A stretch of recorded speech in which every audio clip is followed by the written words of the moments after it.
Hi everyone, welcome to Property Inside Straight Talk. This episode we have architect Ezumi Harzani. He is the director for Architect MAA Sendirian Berhad, one of Malaysia's top architecture firm.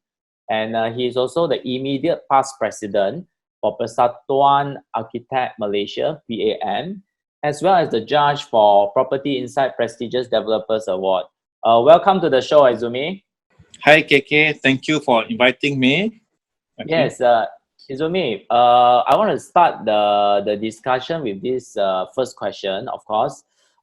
This World Bank just came out with a report saying that the global recession gonna hit us very soon. And what is your take on that? The other thing is, how is it different this time compared to the previous recessions that you have seen?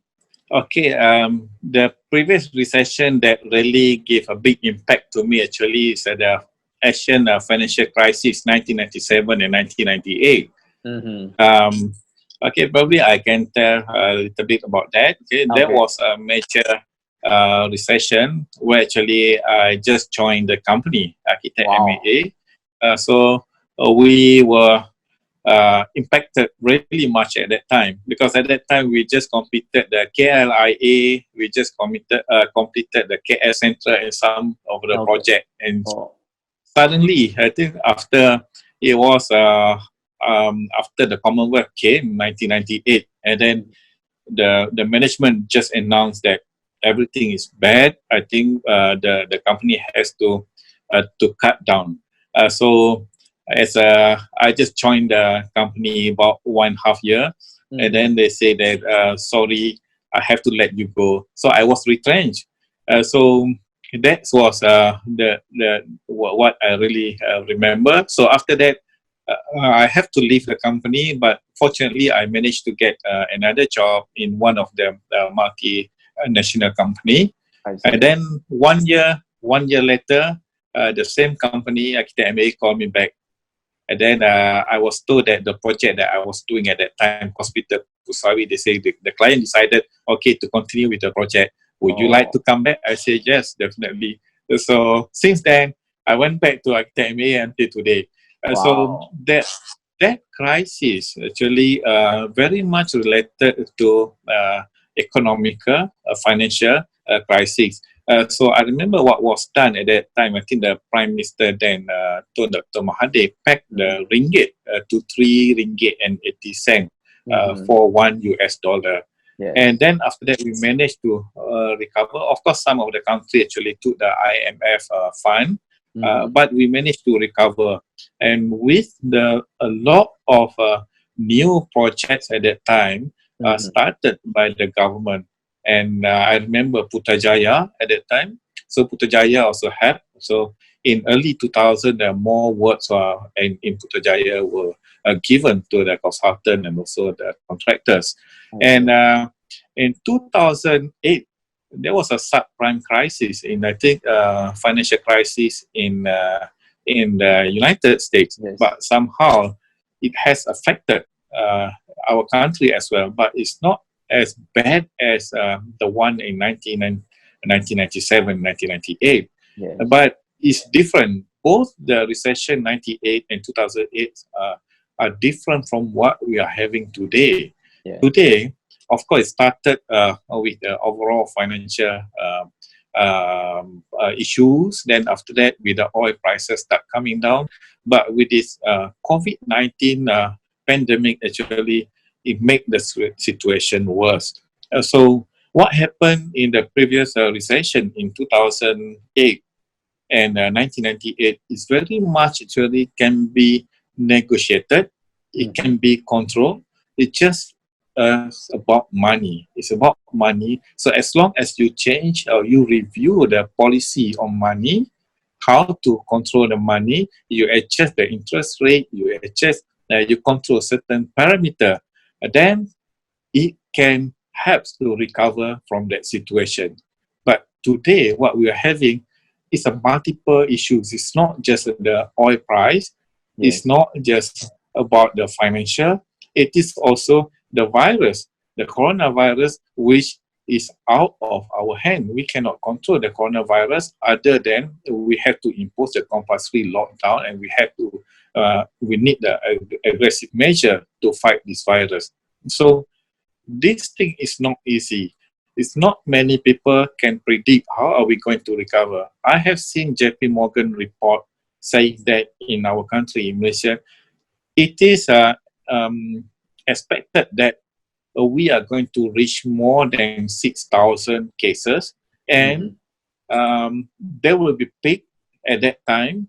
Okay, it was projected that probably towards the third week of April is going to be peak, but it does not mean that after April it will immediately stop and everything is okay.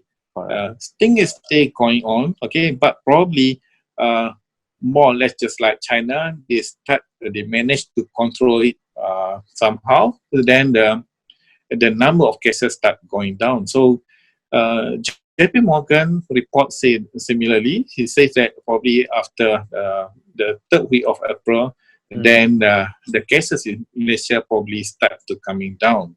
Yeah. But this will give a different impact to the businesses people. Although that we managed to control this, but it does not necessarily mean that the economy will instantly recover, because even before COVID-19, we are already in the crisis. Correct. You're right. Izumi, how will it impact our property market? In the property market, I think even before COVID-19, it is already not really bright, not very bright at that time, because we were facing issues with oversupply of office spaces or commercial office. Even the housing is not just the luxurious housing, even the affordable housing as well. There are a lot of overhang. So this COVID-19 just make things more serious. True. Then I think it's going to take a long time for us to recover. But I think it is good that we have to start to readjust our position. For example, there are many people saying the house has been overpriced for many years, and the wages are very low. So I think from now on, we have to start to readjust ourselves. If it is true that the wages is very low, maybe we have to look into how to increase the income of our people. At least we should increase the income per capita. Then if the property prices, for example, commercial offices or residential, if it is too high, probably now we should start to bring it back to what its actual value is. Izumi, what do you think our whole building and construction industry will change, and also specifically for your architecture firm, which is Architect MAA? What are the measurements that you all have undertaken to mitigate this COVID-19 impact? So in architecture industry, actually, we felt this the recession earlier. It's not just this year. So towards the end of 2017, it's already felt. So some of the architecture practices start to downsize even as early as 2017 and 2018. Okay. In our case, after the completion of the 5 major projects that we were doing at that time, including the My Town Shopping Center, Arcadia Shopping Complex in Desert Park City, the Tenera Hotel in Bani, and few other projects. It just happened concurrently, including the public bank tower in Jalan Raja Chulan. Yes. So it just happened in the same year. We were so shocked that we have completed all this project, but there is not much new project coming in. Okay. So what we have done at that time, so we have a lot of our resources, our architect staff, assistant architect. So we have a lot of our staff on site. So we cannot bring them back to the office. We don't really have enough space for them. So what we have done at that time, those who were on contract, for example, like the resident architects, the cloud of work, then we just have to let them go. And some of the permanent staff, so we have to offer them the separation scheme. So at that time we offered the VSS, voluntary separation scheme, and those who ever find a better place at that time, they left us. They joined the new company, so we just we don't replace whoever left. So basically, we have downsized our practice from 250 people to 180 in that particular year. From 2017, 2018, we have already downsized our practice. And come to the present situation. So the process of downsizing gradually happened. So whoever left to further study or to go to the new place, we don't really replace them. So at the moment, we have about 140 people in the office. And just before the MCO, the Movement Control Order, we have already planned that maybe we should downsize our practice further due to the current the then economic activity, which was already slowing down. And with the oil prices coming down some more, and there's not much of new project coming in. We thought that with the new government elected 2 years ago, we thought that there will be more project will be delivered on the ground. So we participated in some government tenders as well, but it was not awarded. So that actually gave a tremendous impact to this industry, the construction and building industry. So from there, we have decided to start to reduce the resources. And then I think about 3 weeks ago, we received the order. The order that when the COVID-19, when the government said they have to start to implement the movement control. So we have no choice at the moment. We have to retain whoever we have at the moment, although that before that we have planned to reduce a little bit more, to make us more sustainable, to make the business more sustainable. So we have to wait until the order is over, then we see how we're going to deal with it. So Izumi, what do you think in the short term to mid term in terms of the project tender that you're gonna get, and will it slow down and if slow down, how much slower will it get? So it doesn't look positive at all at the moment. It's not just our country, actually it's globally. If you look at the share market, you can see it's very sharp. I mean, bend down with all graph in red. So it's not easy to recover from the situation like this. So I think it will going to take some time. Okay, so before we can fully recover. So so I think it's not just architecture industry. It's not just construction industry, but all other businesses is facing the same situation as well. So you can see that later there will be a chain reaction to this. For example, let's say if the construction industry is not moving or it's not moving fast enough, it's not just architecture that affected. All the building suppliers, manufacturing of building suppliers, building supplies, the building materials production, the logistic people, and whenever this is not moving fast enough, not generating good income to the household, and then that will give impact to other businesses as well. For example, if let's say one worker work in the construction industry, if he cannot get sufficient, in terms of salary or wages, and then there will be no demand for the property as well. So basically everything will be affected. Yeah, Izumi, the other question is how would architecture industry change after this in terms of their business model, in terms of how people run their architecture firm? Okay, in terms of running the architecture firm, I think with the technology that we have today, especially the internet and big data that we have, we can take advantage of that. Okay, just for example, before this COVID-19, some of the architecture practices, they have already ventured into BIM cloud.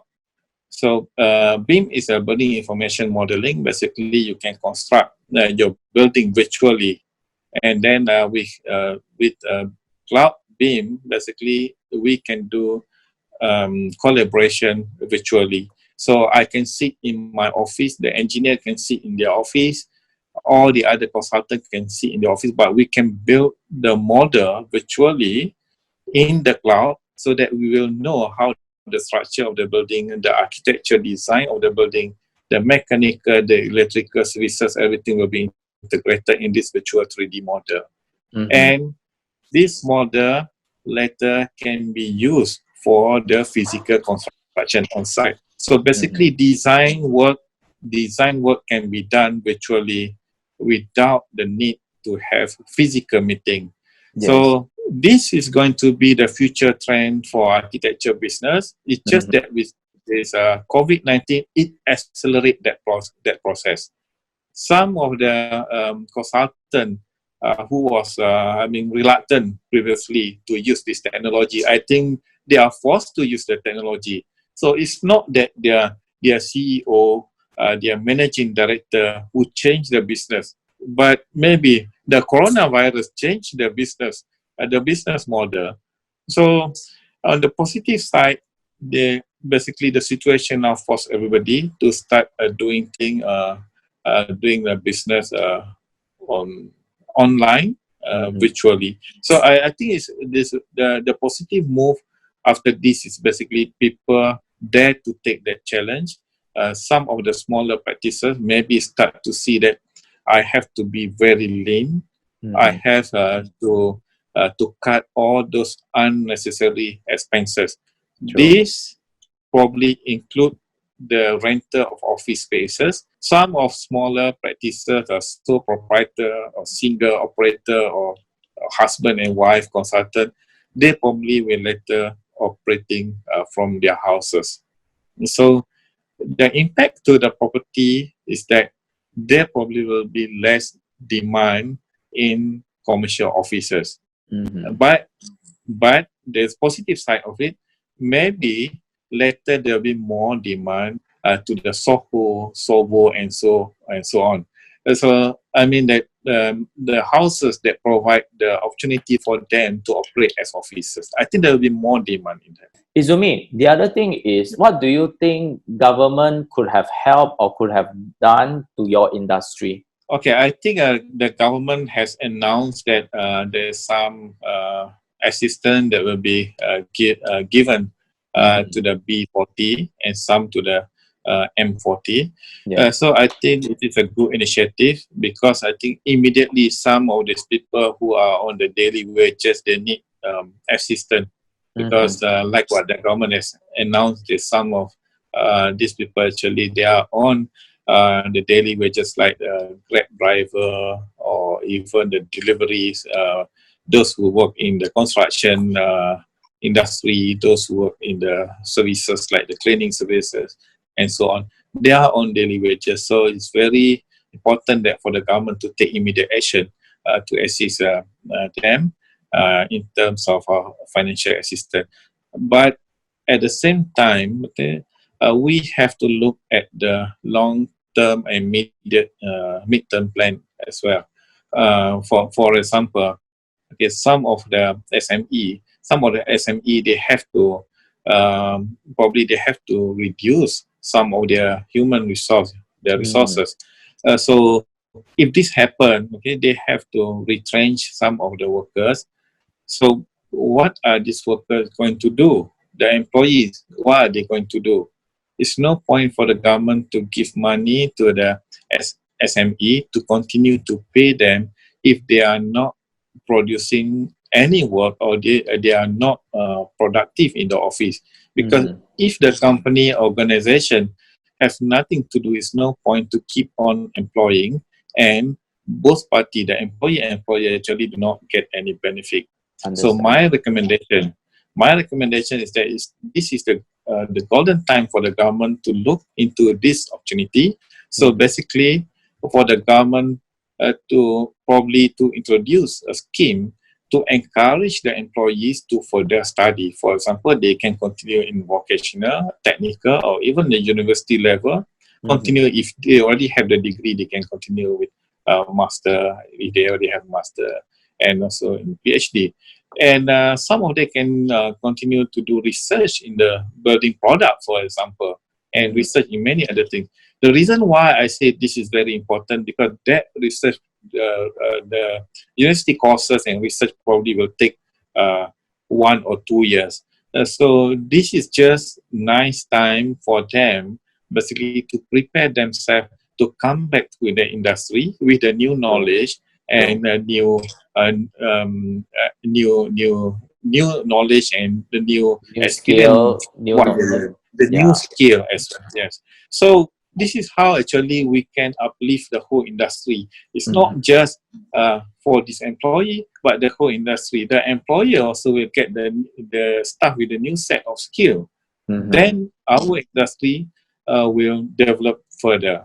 Then we can produce a better quality product. Very much, Ezumi, for your insightful sharing. Really appreciate your time and also your effort to come to our show and also give some positive energy and vibes out there to our whole industry.